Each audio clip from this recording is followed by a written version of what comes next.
اللہ نے میرے نبی کو خاندانی طور پر وہاں پہنچایا جہاں کو نہیں جا سکتا. پھر آپ کی ذات کو اتنا حسن بخشا. ایک آدمی بات حسن کی کرے، آپ کالا کلوٹا بیٹھا ہوئے تو گل جڑ دی کوئی. تو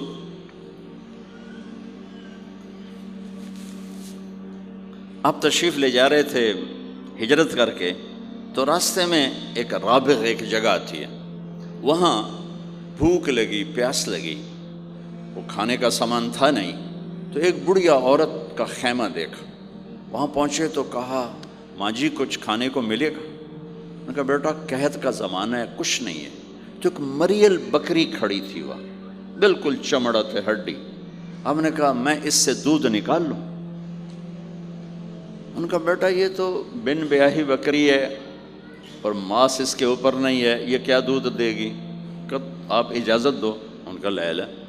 چونکہ غیر فطری کام ہو رہا تھا تو لہٰذا اس نے آپ کو غور سے دیکھا کہ یہ کون ہے جڑے ایو جی بکری جو دودھ کڈو ہے. لہٰذا آپ کیسے دیکھنے لگی. تو آپ نے بکری کو کھینچا اور اس کے تھنوں کو ہاتھ لگایا، وہ نیچے لٹک گئے اور ایک پورا ڈول دودھ سے بھر دیا. بکری سے یہ گلاس بھی نہیں بھرتا بکری کے دودھ سے، لیکن وہ پورا ڈول بھر دیا. اپنے تینوں ساتھیوں کو پلایا، پھر خود پیا. پھر دوبارہ دودھ نکال کے پورا ڈول بھر کے اس اماں کو دیا، چلے گئے. بکری کی عمر 7 سال ہوتی ہے، 7 سال تک زندہ رہتی ہے، ذبح نہ کریں مر جاتی.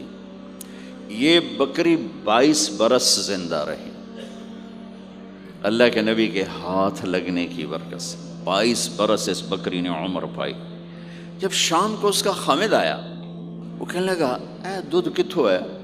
وہ کہنے لگی ایس بکری چو. اسا کہ کملی ہو گئی، اتھو دودھ کتھوں آ گیا؟ اسا کہ ایسے چو آیا ہے. اسا کہ اپنی عقل دا علاج کرو، یہ کتھوں آ گیا؟ کہا نہیں، ایک کوئی جادوئی شخصیت والا نوجوان آیا تھا، اس کے ہاتھوں میں کوئی طاقت تھی، اس نے تھنوں کو ہاتھ لگایا اور چشمہ بنا دیا. اچھا کیسا تھا ذرا بتاؤ؟ سفیلی، ذرا دسے نہ کیوں جائے.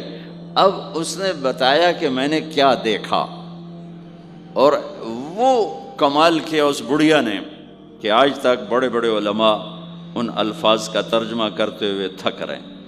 وہ کہنے لگی ابا معبد رأیت رجلا ظاہر الوضاء ابلج الوجه حسن الخلق لم تعبه ثجلا لم تزر به سعلا ازج اقرا وسيم قصيم في عينيه تعج في صوته صحل في لحيته كثافة في عنقه سطع إن تكلم علاه البهاء وإن سكت علاه الوقار وهو أندر الثلاثة.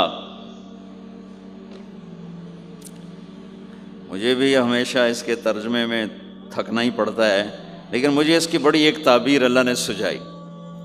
کہنے لگے، میں اس کا ترجمہ یوں کرتا ہوں، کہنے لگے ابو معبد میں تمہیں کیا بتاؤں، میں نے ایسا انسان دیکھا مجھے لگا جیسے 14ویں کا چاندی کپڑے پہن کے زمین پہ آ گیا. تو مجھے یوں لگا جیسے 14ویں کا چاندی زمین پہ کپڑے پہن کے اتر آیا.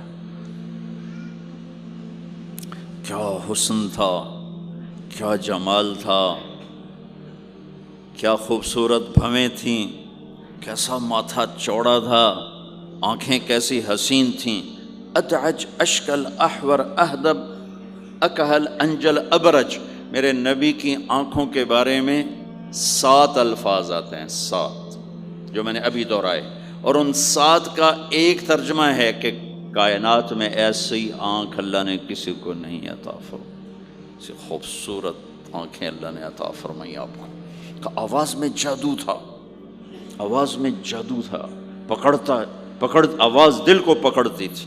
گردن لمبی خوبصورت تھی، چہرہ 14ویں کے چاند کی طرح چمکتا تھا، اور براق الثنایا، دانت ایسے خوبصورت تھے، مسکراتے تھے تو دانتوں سے نور نکلتا دکھائی دیتا تھا، جب بولتے تھے تو نور چھا جاتا تھا. چپ ہوتے تھے وقار چھا جاتا تھا، خوبصورت سیاہ کالے بال تھے، نیم گھنگریالے بال تھے، پیٹ نہیں نکلا ہوا تھا، بال نہیں اڑے ہوئے تھے، سیدھا وجود تھا، سیدھا۔ کتنے ہمارے معاشرے کے لوگ ہیں، آپ سجے پاسے بیٹھے ہوں جن پیٹ کھبے پاسے گئے ہوں، پیٹ کھبے پاسے ہوں آپ سجے پاسے ہوں۔ تو اللہ نے کھانا حلال حرام بند کیا ہے، حلال کھاؤ، حلال کا بھی طریقہ سکھایا کہ ماں جو بنتے نہ کھاؤ، بندہ بنتے کھاؤ، اتنا نہ کھاؤ کہ چربیاں چڑھ جائیں، زیادہ کھانا انسانیت نہیں، کم کھانا انسانیت۔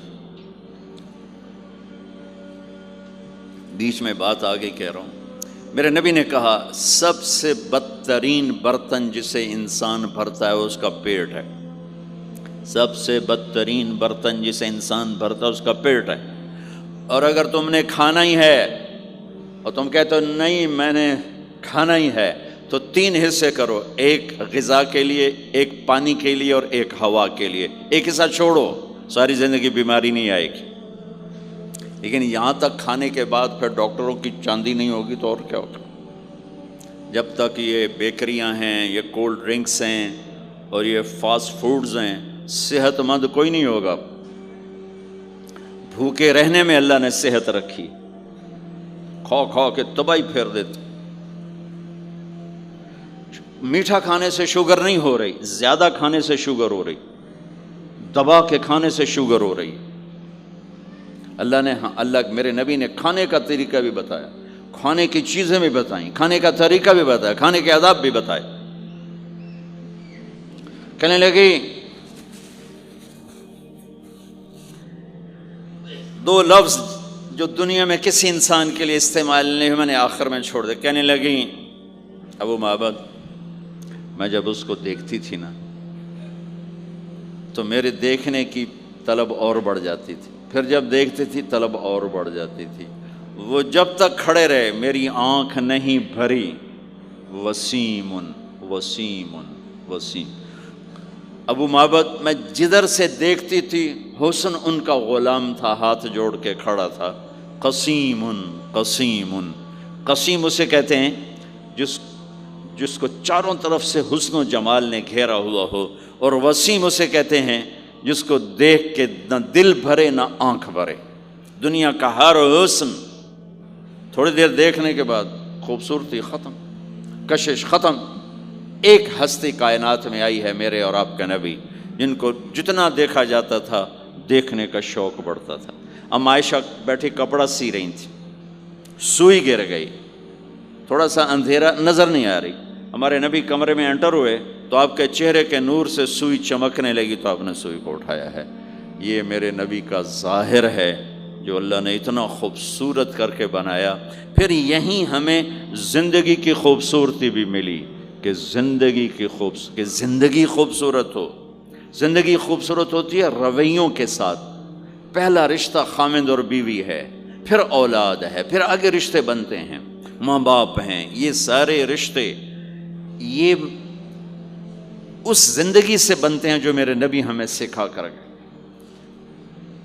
آپ بطور، چونکہ آپ نے باپ تو دیکھا نہیں، ماں کو دیکھا ہے، اور ماں کے ساتھ زیادہ عرصہ نہیں رہے، صرف 6 سال رہے ہیں، تو ماں کے ساتھ کیا ہونا چاہیے؟ ماں کے ساتھ سلوک ہوگا تو ماں دعا دے گی نا۔ باپ کی خدمت کرو گے تو باپ دعا دے گا نا۔ آنکھوں میں آنکھیں ڈال کے بات کرو گے تو زندگی، باپ کو تو نیند نہیں آئے گی، ماں کو تو نیند نہیں آئے گی۔ ماں باپ میں سلوک و اولاد لڑ کے بیٹھی ہو تو ماں باپ کو تو نیند نہیں آئے گی۔ بیوی بدتمیزی سے بات کرے تو خامند کے نیند اڑ جائے گی، خامند بدتمیزی کرے تو بیوی کی نیند اڑ جائے گی۔ تو یہ کہاں سے زندگی ملے گی؟ میرے نبی کے دروازے پر جاؤ، وہاں پتہ چلے گا کہ زندگی کیسے گزاری ہے۔ تو آپ نے اپنی اس تمنا کا اظہار کیا، کاش میری ماں زندہ ہوتی تو میں اس کی ایسی خدمت کرتا۔ میں عشاء کی نماز کے مصلی پہ کھڑا ہو کر ہاتھ باندھے سورۃ فاتحہ پڑھ رہا تھا، الحمدللہ رب العالمین۔ ادھر سے میرے گھر سے آواز آتی، محمد۔ میری ماں مجھے پکارتی، محمد۔ تو میں نماز توڑ کے کہتا، لبیک یا اماں، ماں جی میں حاضر ہوں، ماں جی میں حاضر ہوں۔ زندگی کو خوبصورت بنانے کا ماں باپ کے لیے طریقہ کہ اولاد ماں باپ کی آنکھوں کی ٹھنڈک بنے. یہ بچے ہمارا سب سے قیمتی سرمایہ، اور انہی پر سب سے بڑا ظلم ہوتا ہے. سب سے بڑا ظلم ہے آج کے ماں باپ کا 3 سال کے بچے کو اسکول ڈالنا. سب سے بڑا ظلم ہے. وہ روتا ہوا جاتا ہے، روتا ہوا آتا ہے، اور ماں باپ سے اس کی محبت کی تار کٹتے جاتے ہیں، کٹتے جاتے ہیں، کٹتے جاتے ہیں. 7ویں سال میں وہ بدتمیز ہوا پڑا ہوتا ہے. اب مائیں پریشان ہیں، بچے بدتمیز ہیں، بچے بدتمیز ہیں، کیونکہ ماں نے گود نہیں دی. جو ٹائم ماں نے دینا تھا وہ دے دیا اسکول کو. اور ہمارے اسکول کاروباری ادارے ہیں، علمی ادارے نہیں ہیں، کاروباری ادارے ہیں. میرے ملک کا یہ روگ ہے کہ یہاں کا وکیل بھی کاروباری ہے، یہاں کا ڈاکٹر بھی تاجر ہے، یہاں کا وکیل بھی تاجر ہے، یہاں کا جج بھی بک جاتا ہے، اور یہاں کا اسکول اور کالج بھی کاروبار ہے. 3 سال کا بچہ جب ماں باپ سے دور ہوتا ہے، روتا ہوا جاتا ہے، روتا ہوا آتا، تو وہ ماں باپ سے دور ہو جاتا ہے. اس کے اندر نفرت پیدا ہونی شروع ہو جاتی. سر اٹھا جو ہی وہ سر نکالتا ہے تو وہ ماں باپ کا نافرمان ہو جاتا ہے، بدتمیزی کرتا ہے، لڑتا ہے، جھگڑتا ہے، کیونکہ ماں اور باپ نے ٹائم نہیں دیا. اور پھر اس موبائل نے ہماری زندگی، گھر کی زندگی تباہ کر دی ہے کہ بچہ آ کر ماں سے بات کرتا ہے، ماں موبائل کو دیکھ کے بچے سے بات کر رہی ہوتی. وہ باپ سے بات کرتا ہے، وہ اپنے موبائل میں، اور بچے سے بات کرتا ہے. یہ اس بچے کی عزت کو ذبح کر دینے والی بات. آنکھ سے آنکھ ملانا عزت دینا ہے. میرے نبی پاک صلی اللہ تعالی علیہ وسلم کی طرف جب کوئی آپ کو بلاتا نا، یا رسول اللہ آپ سے، تو مثلا یہ ہماری مجلس ہے، ادھر بھی لوگ ہیں، ادھر بھی لوگ ہیں. اب مجھے کوئی ادھر سے بلائے تو میری تو اتنی گردن مڑے گی، کوئی ادھر سے بلائے میری اتنی گردن مڑے گی. لیکن میرے نبی پاک صلی اللہ علیہ وسلم کو ادھر سے جب کوئی آواز دیتا یا رسول اللہ، تو اب یوں نہیں کرتے تھے، ہاں جی دسو کی گل ہے. اب پورا یوں کرتے تھے ایسے. بولو میرے بھائی کیا بات، سبحان اللہ. آپ کو ادھر سے کوئی بلاتا یا رسول اللہ، تب ایسے نہیں کرتے تھے، ہاں جی بولو. اب پورا ایسے مڑ کر پھر فرماتے، جی فرمائیے کیا بات. اب عام لوگوں کے ساتھ یہ فرماتے تھے. ہم تو اپنی اولاد کے ساتھ یہ نہیں کرتے، بیوی خامند کے ساتھ یہ نہیں کرتے، خامند بیوی کے ساتھ یہ نہیں کرتے.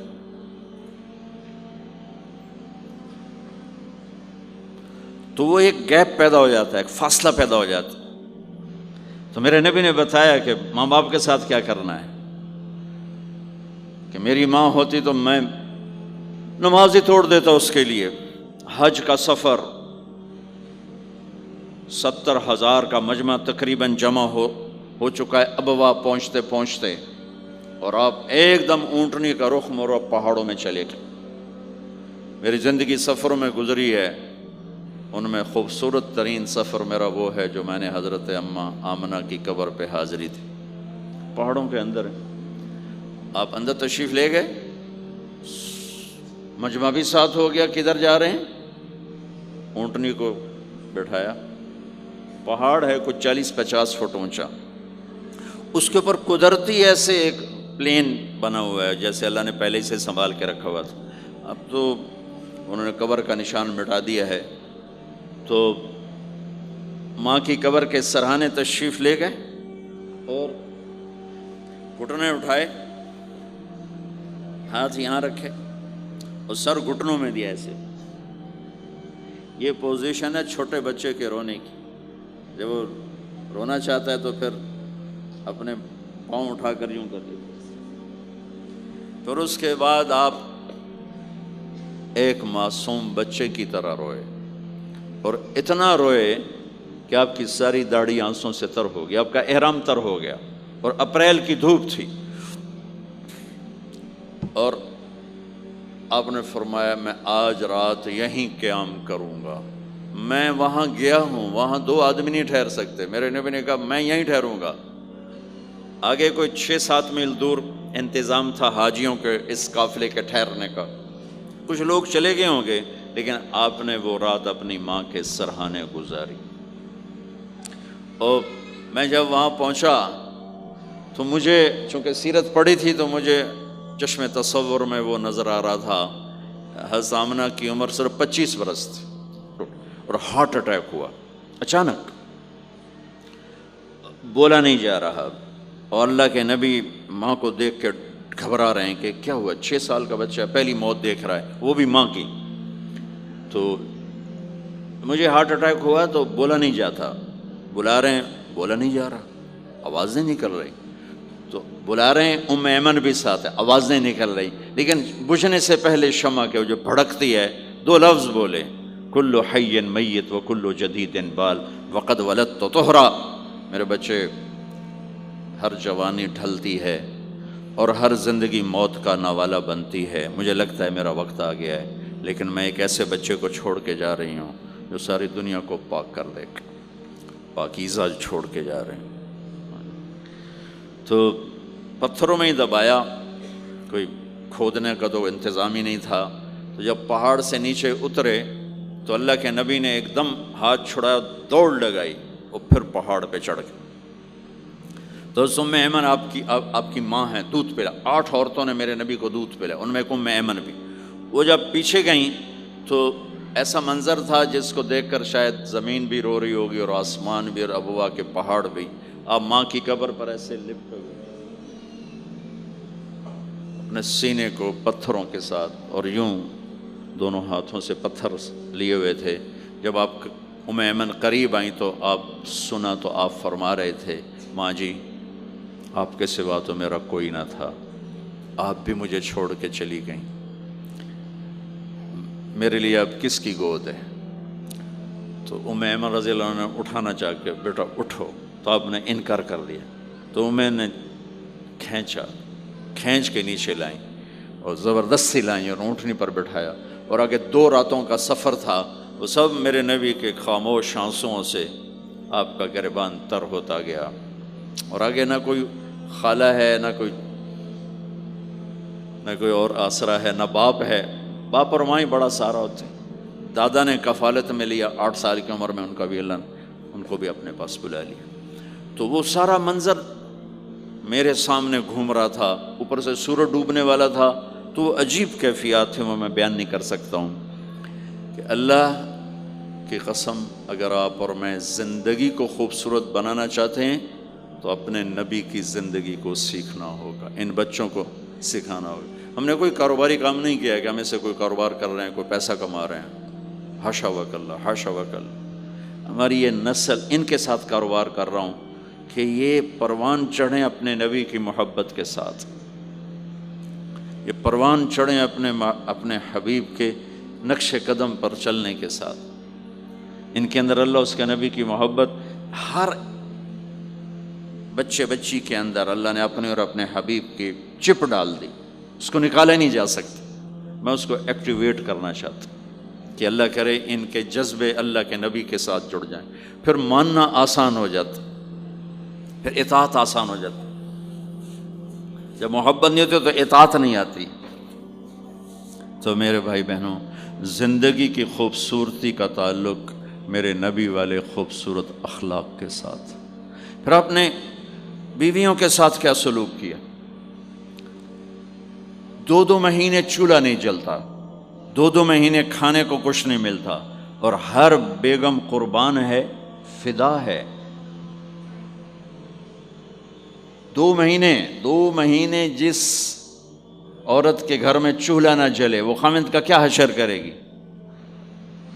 اور میرے نبی کے گھر میں 2 مہینے چولہا نہیں جل رہا ہے، خود بھی بھوک برداشت کر رہے ہیں، بیگمات بھی بھوک برداشت کر رہے ہیں۔ ایک رات حضرت عائشہ کے ساتھ لیٹے ہوئے تھے ایک ہی چارپائی پر، تو آپ کبھی یوں کروڑ بدلتے، کبھی یوں کروڑ بدلتے، پھر ایک دم آگے بڑھے اور چارپائی کی لکڑی کے اوپر ایسے پیٹ کو ٹیک کر نیچے جھک گئے۔ تو عائشہ اٹھ کے بیٹھ گئے، یا رسول اللہ کیا ہوا؟ آپ سیدھے ہو کر فرمایا، عائشہ بھوک بڑی لگی۔ جس کے ہاتھ میں جنت کی چابی ہو، جو میرے نبی کا، میرے اللہ کا محبوب اور حبیب ہو، جس سے پردے ہٹا کر میرا رب کلام کر چکا ہو، جسے قاب قوسین او ادنا کا مقام دے چکا ہو، اور جس سے آگے مقام محمود پر بٹھانے والا ہو، اور جس کی شفاعت سے جنت کا دروازہ کھلنے والا ہو۔ عائشہ بھوک بڑی لگی تو عائشہ رونے لگی کہ یا رسول اللہ آپ اللہ سے بات کیوں نہیں کرتے ہیں؟ کہ نہیں عائشہ، اسی بھوک میں اللہ سے ملوں گا، مجھ سے پہلے جو نبی میرے ساتھی تھے وہ بھی اسی طرح چلے گئے، میں بھی ایسے ہی چلا جاؤں گا۔ اور اس کے باوجود بیویاں قربان ہو رہی ہیں، فدا ہو رہی ہیں۔ کس چیز نے باندھا ہوا تھا؟ میرے نبی کے سلوک نے، میرے نبی کے اخلاق نے۔ اللہ کی قسم، میرے نبی کی شادیاں شوق کی شادیاں نہیں تھیں۔ ایک حدیث سناتا ہوں، ما تزوجت وما زوجت الا بوحی من السماء نزل به جبریل۔ سن لو لوگو، میں نے جہاں شادی کی، میں نے جہاں بیٹی دی، پہلے آسمان سے وحی آئی، جبریل لے کر آیا، پھر میں نے شادی کی۔ تو یہ شوق کی شادیاں نہیں ہیں، زندگی سکھانے کی شادیاں ہیں، کیونکہ سب سے مشکل رشتہ خامند اور بیوی ہے، سب سے مشکل رشتہ خامند اور بیوی ہے۔ اس وقت طلاقیں کیوں بڑھ رہی ہیں؟ ایک تو یہ ہماری یہ جو فاسٹ فوڈ ہے، اس نے ہمارے اندر جو ایک نیچرل سسٹم تھا اسے ڈسٹرب کر دیا ہے، تو غصہ بڑھ گیا ہے، برداشت گھٹ گئی ہے، چھوٹی چھوٹی باتوں پہ گھر اجڑ رہے ہیں، گھر اجڑ رہے ہیں۔ پہلے یورپ میں سنتے تھے، اب یہاں پاکستان آج شادی ہوتی، چوتھے دن طلاق ہو رہی ہوتی۔ میں وہاں بیان کے لیے نکل رہا تھا مانچسٹر، تو میرے ساتھ جو گاڑی چلا رہا تھا، میں نے پوچھا آپ کیا کرتے ہو؟ لاہور کا تھا۔ کہا جی میں وکیل ہوں۔ میں نے کہا یہاں کوئی جھوٹے کیس ہوتے ہیں جیسے پاکستان میں؟ کہا جی نہیں، یہاں جھوٹا کیس کوئی نہیں ہوتا، جو بھی ہوتا ہے جینون ہوتا ہے۔ میں نے کہا یہاں مسلمانوں کے لڑائی جھگڑے آتے ہیں؟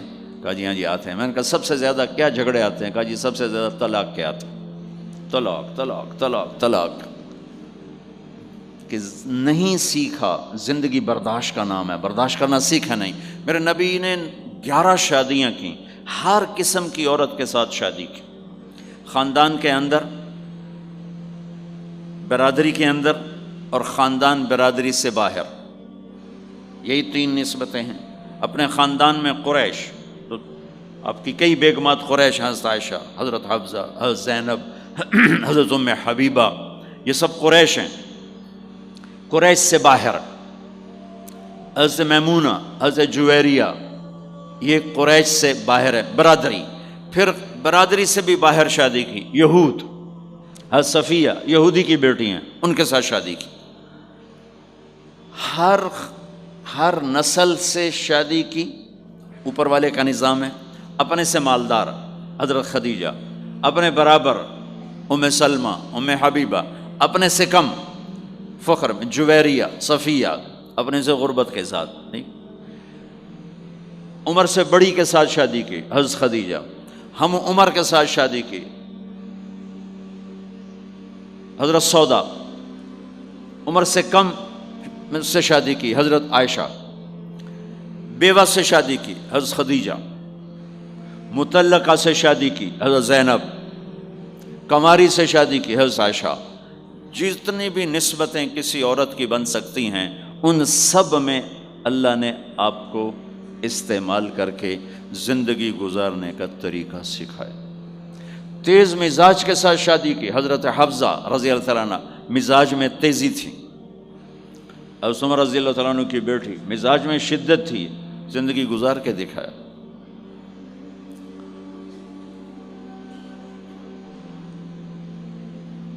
ایک آپ کو حدیث سناتا ہوں، اللہ کی قسم صرف ہمیں سکھانے کے لیے۔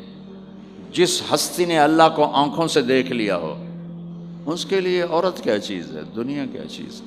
میرے نبی کا معراج کے بعد دنیا میں واپس آنا سب سے بڑا مجاہدہ اور قربانی ہے۔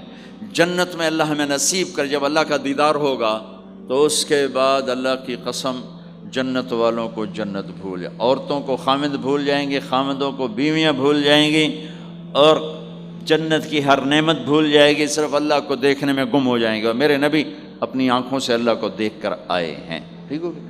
اب ایک حدیث سنو، عائشہ مجھے جب سے پتہ چلا ہے نا کہ تو جنت میں میری بیوی ہے، تو میرے لیے تو مرنا ہی آسان ہو گیا ہے۔ اللہ اکبر۔ یا عائش انہ لیہون علی ان اریتک زوجتی فی الجنہ، میرے رب کی قسم ہمیں آپ کو سمجھانے کے لیے، ہمیں آپ کو بتانے، عائشہ مجھے جب سے پتہ چلا ہے نا کہ تو جنت میں میری بیوی ہے، مجھے تو مرنا اچھا لگنے لگا ہے، مجھے تو مرنا اچھا لگنے لگا ہے کہ تو جنت میں میری بیوی ہے۔ سبحان اللہ۔ ادھر اچھا جی جنت بھی یہی لبنی ہے جی، یہ جنت جا کے بھی یہ نال ہی رہنا ہے، یہاں یہ باتیں سننے کو ملتی۔ اور میرا نبی کہہ رہا ہے عائشہ مجھے پتہ چلا ہے کہ تو جنت میں میری بیوی ہے، تو میرے لیے تو مرنا ہی آسان ہو گیا۔ سبحان اللہ، کیا خوبصورت، اللہ کی قسم یہ دلداری تھی۔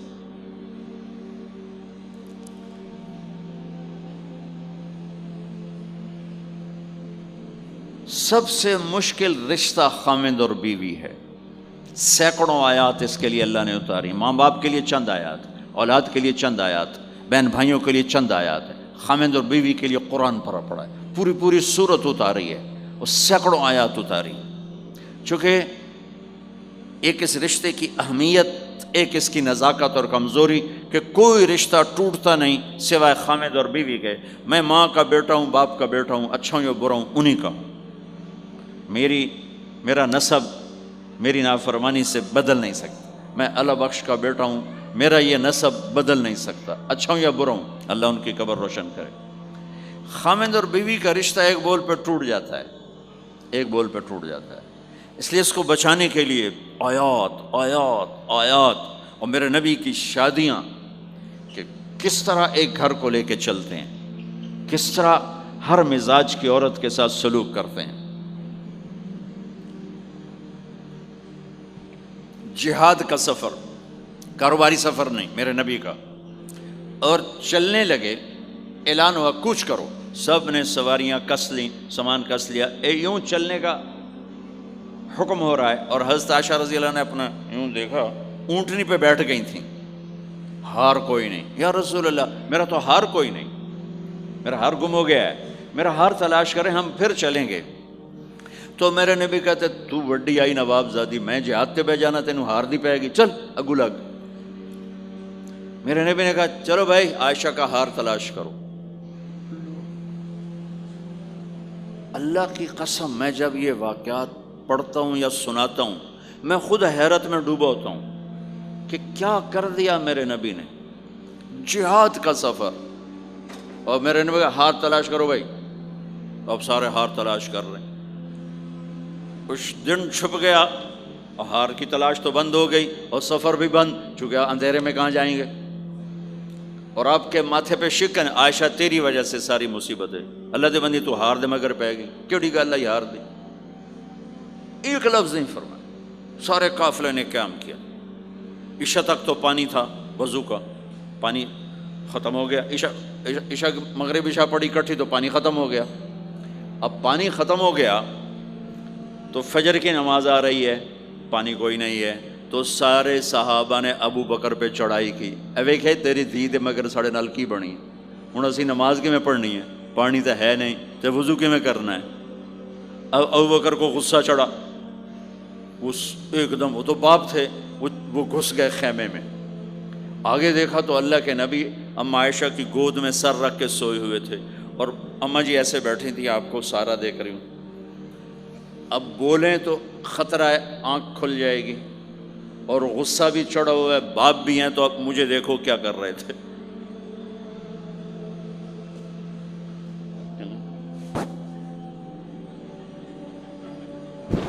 تیرے جو پھر یوں ماری زور سے انگلی بیٹی کے نا یہاں، پہلے یوں کرتے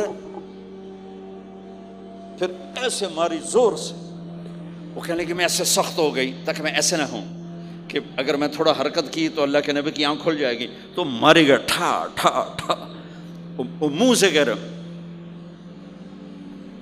اور وہ ایسا کر کے بیٹھی چمک، غصے میں باہر چلے۔ اب آپ کی آنکھ کھلی فجر پر، تو عائشہ نے کہا یا رسول اللہ وہ تو باہر تو بڑا مسئلہ ہو گیا ہے، پانی کوئی نہیں ہے اور نماز کا وقت ہو گیا ہے، وضو کیسے کریں؟ سبحان اللہ، اللہ نے قانون بدل دیا، دنیا میں پہلی دفعہ ہونے لگا ہے۔ 1,24,000 نبی آئے، پانی نہ علی وضو ہو سکتا ہے، اس کے علاوہ نہیں ہو سکتا۔ میرے اللہ نے قرآن اتارا فَإِن لَّمْ تَجِدُوا مَاءً فَتَيَمَّمُوا صَعِيدًا طَيِّبًا فَامْسَحُوا بِوُجُوهِكُمْ وَأَيْدِيكُمْ مِنْهُ۔ اچھا میرے بندو، پانی مک گیا ہے، چلو مٹی چاہتے منہ تے مارو تے دوئی چاہتے ہتھاں تے مارو تے تمہارا وضو ہو گیا، چلو تیمم کرو اور نماز پڑھو۔ اب وہ جو سارے ابو بکر پہ غصے ہو رہے تھے نا، اما عائشہ کہنے لگے واہ ابو بکر بھائی تیرے طفیل کی کم بن گیا، تیری دھی دے طفیل کی کم بن گیا۔ تو اسید بن حذیر پہلے ذرا زیادہ گرم ہوئے تھے، تو وہی ابو بکر تیرے گھر کی یہ پہلی برکت نہیں ہے، پہلے بھی بہت شمار برکتیں تیرے گھر کی طفیل امت کو ملی ہیں۔ تو اللہ نے تیمم کی آیت اتار دی۔ حضرت عائشہ کو ڈانٹ پلانے کی آیت نہیں آئی کہ میرے نبی تیری بیگم کے ہار کی وجہ سے میرے دین کا کام رک گیا اور میرے بندوں کی نماز خراب ہو گئی اور ان کو پانی سے محروم ہونا پڑا۔ میں قربان جاؤں اپنے رب پر، اپنے حبیب پر، اس ماں عائشہ پر، دنیا کی واحد عورت ہے جس کے سینے پر سر رکھ کر کسی نبی نے جان دی ہو۔ 1,24,000 نبیوں میں سے کوئی نہیں ہے جس کا سر بیگم کے سینے اور ٹھوڑی کے درمیان ہو اور اس کی جان اللہ نے نکالی ہو۔ واحد میرے آپ کے مات فی سحری و نحری، سحری و نحری، سحری و، کہ میرے چونکہ آپ ایسے بیٹھے تھی اور حبیب پاک آپ کے سینے پر یوں دراز تھے، نیم دراز اس طرح، اور آپ کا سر مبارک ٹھوڑی کے ساتھ لگ رہا تھا، ٹھوڑی کے ساتھ یہ جگہ یہاں لگ رہی تھی اور باقی یہاں تھی، آپ اس طرح۔ اور واحد خاتون ہے جن کا حجرہ کسی نبی کی آرام گاہ بنا، ابدی آرام گاہ بنا۔ واحد اما عائشہ ہیں جن کے حجرے کو اللہ نے کسی نبی کے آرام گاہ بنایا۔ اور یہ واحد حجرہ ہے جہاں 70,000 فرشتہ صبح آ کے درود و سلام پڑھتا ہے اور شام تک پڑھتا ہے، اور شام کو 70,000 نیا آتا ہے اور صبح تک درود و سلام پڑھتا ہے اور واپس چلا جاتا ہے۔ کائنات، اللہ جب مسلمان دنیا سے مٹ جائیں گے، مسجد نبوی مٹ جائے گی، بیت اللہ مٹ جائے گا، مدینے کی ایک اینٹ باقی نہیں بچے گی، مکہ کتنے بڑی بڑی بلڈنگیں، ایک اینٹ باقی نہیں بچے گی، اور وہاں سے گزرتے ہوئے لوگ کہیں گے لگتا ہے اتنے کدی آبادی ہوئے گی، ایتھے لگتا ہے کدی آبادی ہوئے گی۔ یہ زبانوں پہ ہوگا جب سارے نشان مٹ جائیں گے، اس وقت بھی 70,000 فرشتہ آ کے درود و سلام صبح سے شام تک پڑھے گا اور شام سے صبح تک پڑھے گا۔ یہ واحد میں خاتون ہیں عائشہ بنت ابی بکر جن کو اللہ نے یہ عزت بخشی، اور یہ واحد خاتون ہیں جب ان کے اوپر تہمت لگی، حضرت یوسف علیہ السلام پہ تہمت لگی تو بچے نے گواہی دی، حضرت مریم پہ تہمت لگی بیٹے نے گواہی دی، اور اما عائشہ پہ تہمت لگی تو اللہ نے گواہی دی کہ میں گواہ ہوں، اللہ گواہ بن کے آئے۔ تو اللہ نے کہا تیمم کرو بھائی، سارے خوش ہو گئے، سارے خوش ہو گئے۔ تو حضرت عائشہ نے کہا یا رسول اللہ اب میرا ہار چھوڑ دیں، اب چلیں۔ تب آپ نے کہا چلو بھائی کوچ کرو۔ اس سے زیادہ کوئی دلداری کا واقعہ پیش کر سکتا ہے؟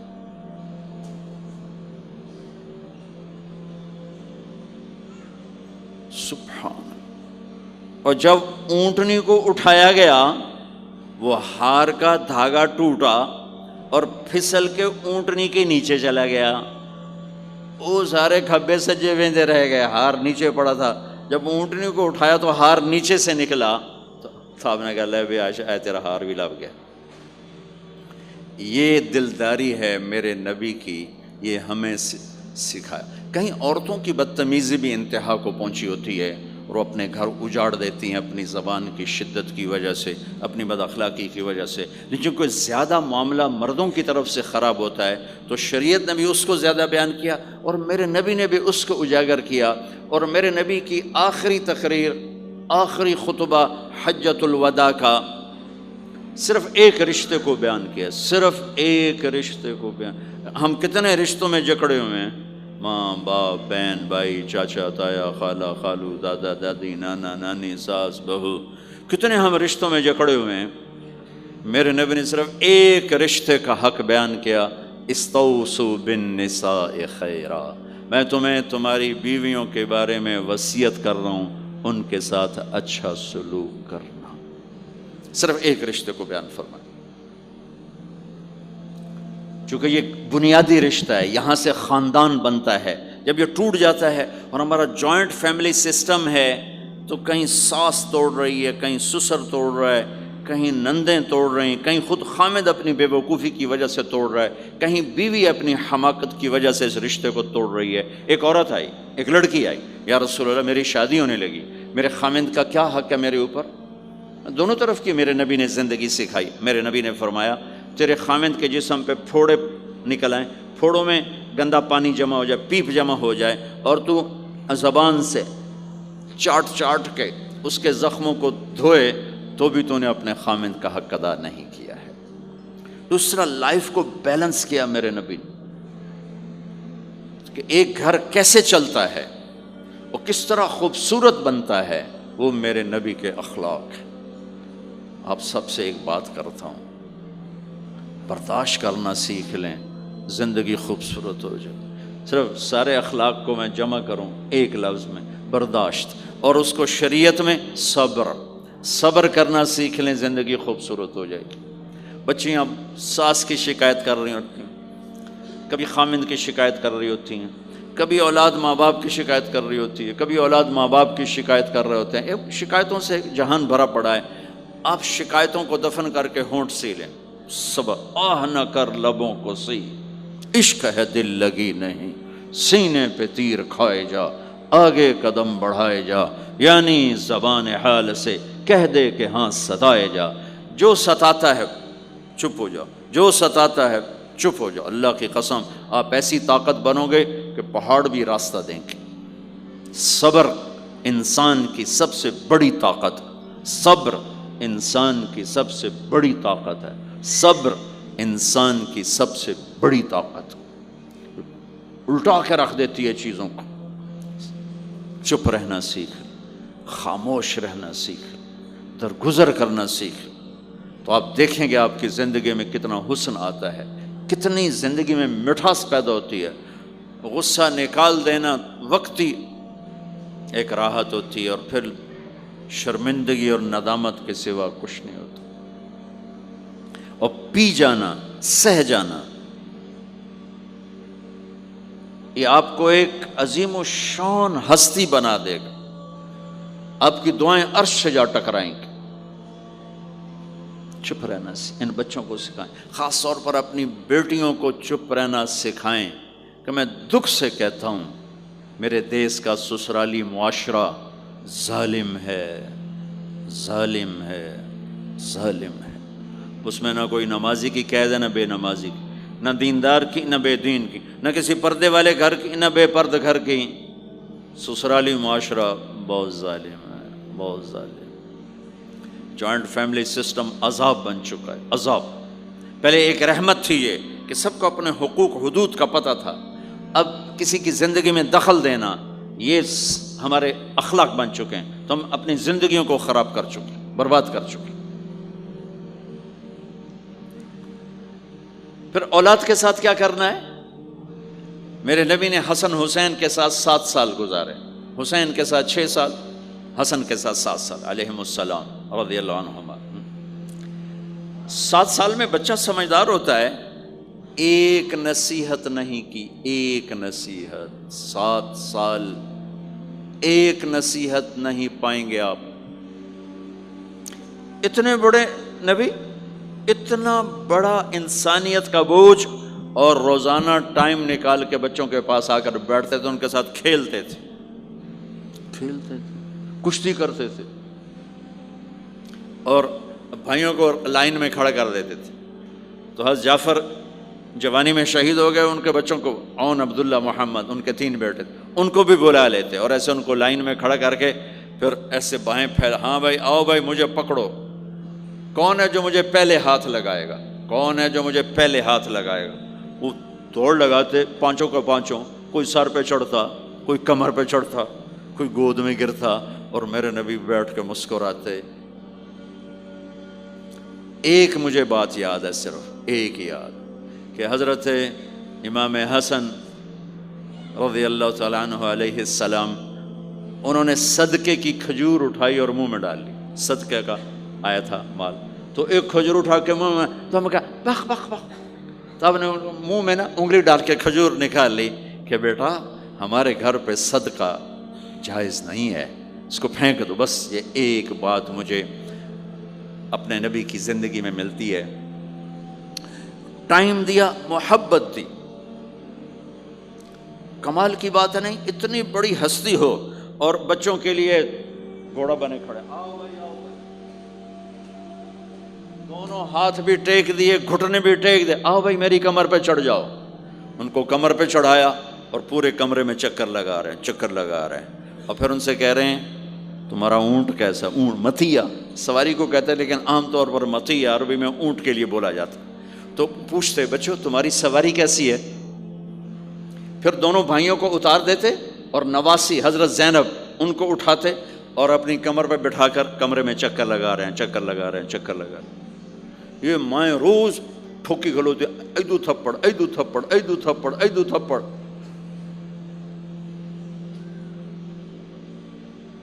ساری مائیں سکول ماسٹر بنی ہوئی ہیں، بس ٹھوکی جاؤ، ڈنڈے ماری جاؤ، بس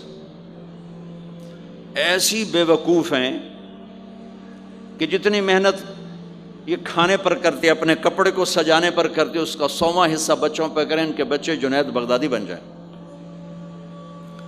ایک سکول کے حوالے کیا 3 سال کی عمر، پھر ٹیوٹر کے آتے، ٹیوٹر کے حوالے، اکیڈمیوں کے حوالے، پوچھو تو پوتر ان کے روبوٹ ان کدی یہیں بھجے جاندے، ان کدی یہیں بھجے جاندے، ان کدی یہیں بھجے جاندے۔ اے آیا کہ بی آیا؟ اے بی سانو آپ برباد کیتا ہے۔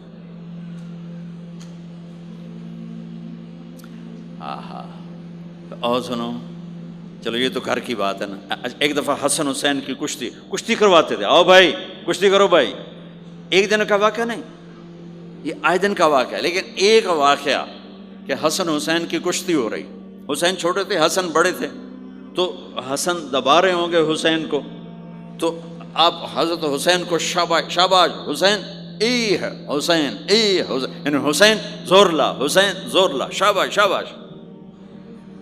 اماں بول پڑی، فاطمہ جنت کی سردار، یا رسول اللہ آپ ساری شاباش حسین کو دیے جا رہے ہیں، حسن کو نہیں دے رہے۔ ہم نے کہا فاطمہ یہ جبریل میرے پاس کھڑا ہوا ہے، یہ بھی حسین کو شاباش دے رہا ہے، تو اس کے پیچھے میں بھی حسین کو شاباش دے رہا ہوں۔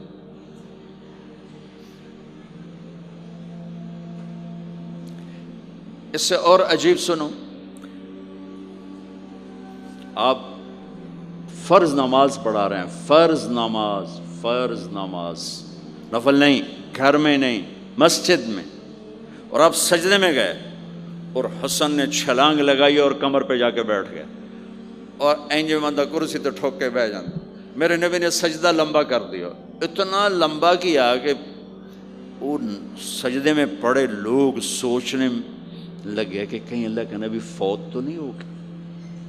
تو جو سامنے والی صف تھی انہوں نے یوں کر کے دیکھا، پچھلوں کو تو نظر نہیں آنا، انہوں نے اینج کر کے دیکھا تو دیکھا تو حسن سجدے اوپر چڑھے ہوئے۔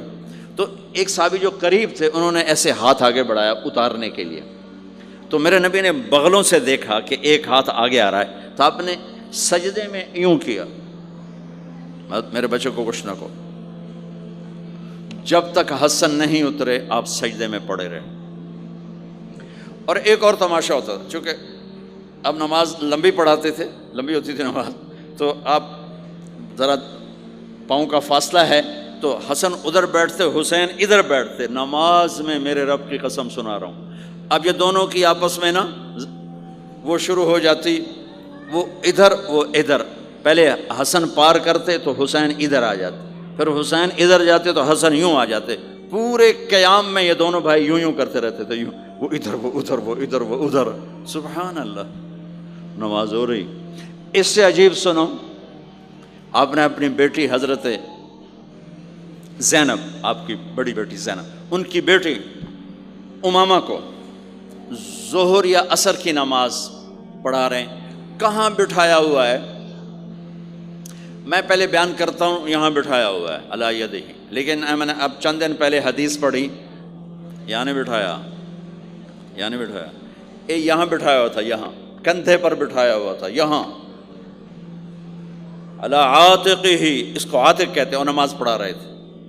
جب آپ رکوع میں جانے لگے تو یہاں سے پکڑا اور آرام سے اس کو ساتھ بٹھایا، پھر رکوع کیا، قومہ کیا، سجدہ کیا، سجدے سے جب اٹھے تو پھر امامہ کو اٹھا کر کندھے پہ بٹھا کے پھر نماز شروع کر دی۔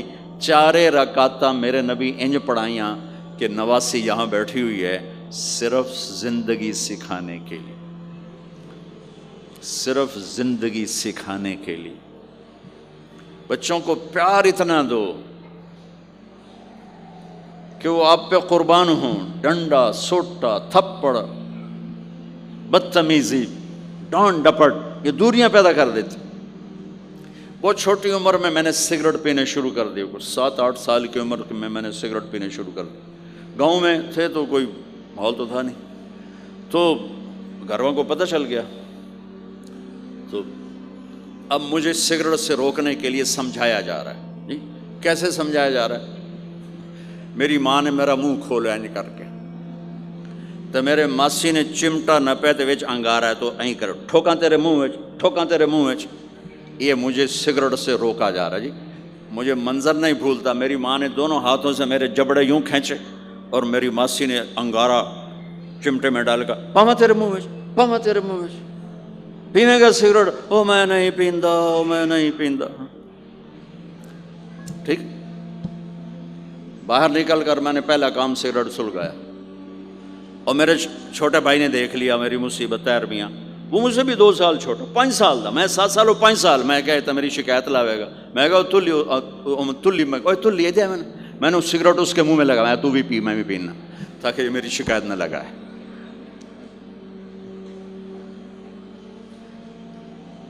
تو آج کے ماں باپ بڑے جاہل ہیں، ہم بڑے ایجوکیٹڈ ہیں، میں کہتا ہوں انتہائی جاہل ہیں، جنہیں بچے کو لے کے چلنا نہیں آتا، جنہیں رشتوں کی قدر نہیں، انہوں نے خاک پڑا ہے، کاغذ کی ڈگریوں کو علم بنا کے پھرتے ہیں، جسے میرے نبی کی زندگی کا پتہ نہیں، اللہ کی قسم جانور سے بدتر ہے، جاہل ترین ہے جسے اپنے آقا کی زندگی کی خبر نہیں۔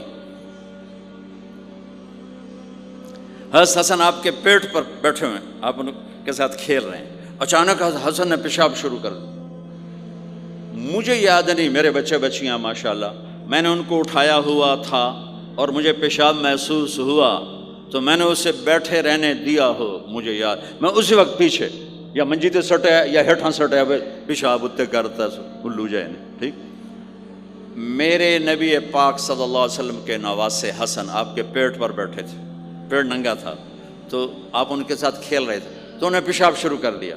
میرے نبی ایسے بے حس و حرکت ہو کہ کہیں بچے میری حرکت سے بچے کا پیشاب نہ رک جائے، تو آپ ایسے ہو گئے، تو پورا پیشاب کیا اور آپ ہلے نہیں۔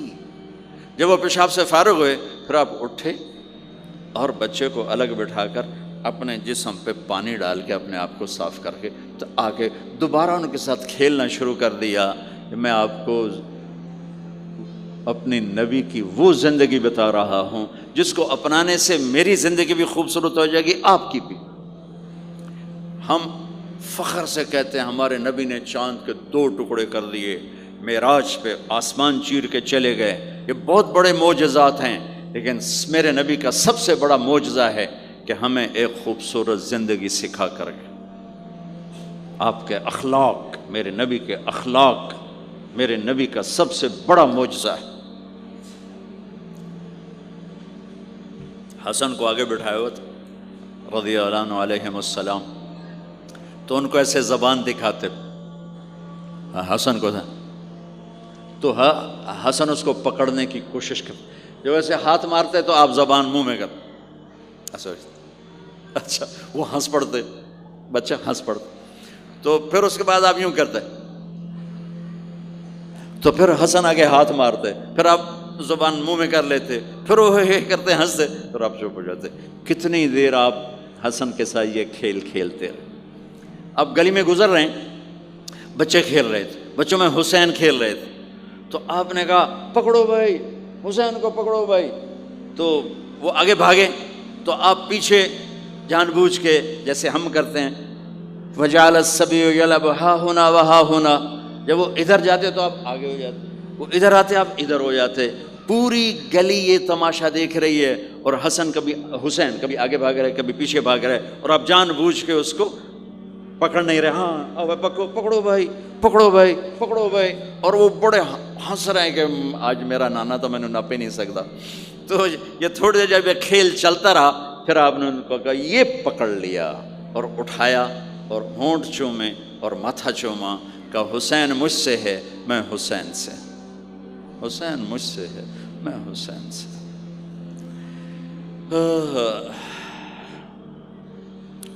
میرے بھائی بہنوں عزیزو، اسلام ہی تو خوبصورت زندگی سکھاتا ہے، وہی ہم نے بھلا دیا۔ کپڑے کیسے ہوں، ٹائی کیسی ہو، کوٹ کیسا ہو، گاڑی کیسی ہو، کھانا کیسا ہو، لباس کیسا ہو، سواری کیسی ہو، گھر کیسا ہو، ڈرائنگ روم کیسا ہو، میچنگ کیسے ہو، بھلا اس کو زندگی تھوڑا ہی کہتے ہیں۔ تو آپ سب سے کہتا ہوں کہ اپنے نبی کی زندگی اور سیرت کو پڑھیں، اس کو سیکھیں۔ یہ تبلیغ کا کام ایک عملی محنت ہے، سیکھنے۔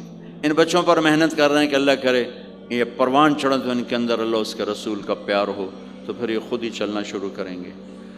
یہ میں نے سیرت کی چند جھلکیاں، چونکہ آپ پوری فیملیز بیٹھی ہوئی ہیں، اور فیملیز کے رشتوں میں ماں کا رشتہ، باپ کا رشتہ، بیوی کا رشتہ، خاوند کا رشتہ، اولاد کا رشتہ، یہ چند بڑے رشتے ہیں، اسی کو میں نے آپ کے سامنے پیش کر دیا ہے کہ اس کو سیکھنا پڑتا ہے، اس کے لیے اپنے ذات سے لڑنا پڑتا ہے، تب جا کر زندگی میں حسن اور کمال پیدا ہوتا ہے۔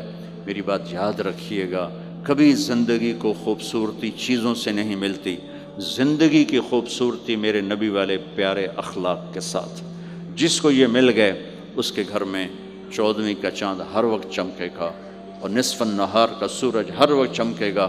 جس کے اخلاق بگڑ گئے ان کی دن بھی رات بن جائیں گے اور رات بھی رات بن جائے گی۔ اللہ اس نسل کو آپ کی آنکھوں اور ہماری آنکھوں کی ٹھنڈک بنائے، اور ایسے ہماری اس محنت کو قبول فرمائے۔